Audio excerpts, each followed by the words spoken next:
Now look at here. Y'all got me out here in the streets catching fades with random people over some shit y'all said. Y'all gonna have to learn to fight your own battles.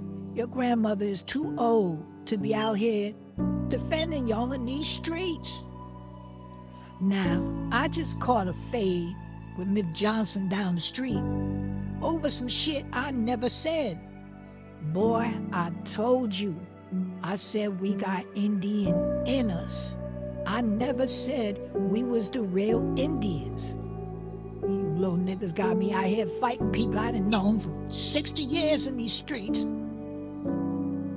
I tell you, you niggas, y'all self-hating niggas, y'all not gonna have grandma out here all out of breath.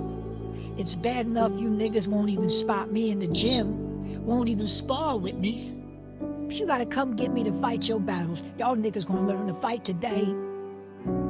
You say you an Indian? Well, let me hear your war whoop and get out there and fight your own battles. Keep motherfucking writing checks you goddamn can't cash, then you want Granny to come save you. I never said we was the original Indians, little nigga. And if you gonna keep saying that shit, you got to fucking fight your own battles. I don't got nothing to do with that. My people's from Africa. This is ridiculous. Got me out here fighting people I've been going to church with for the past 40 or 50 years up here. Now, I'm gonna say this one time and one time only. We are not the original Indians. Got a little Indian in us. Your great-grandfather, he was an Indian. That nigga was mixed. Okay? But that don't make us the Indians. Cut the shit out. Oh yeah.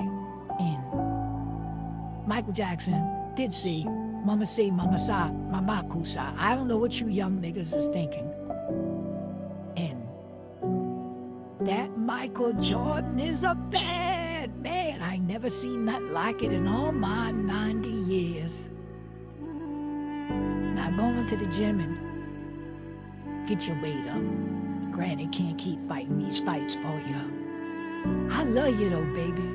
But I'm just tired of getting my head beat in by these people out here in these streets. I am not no apple.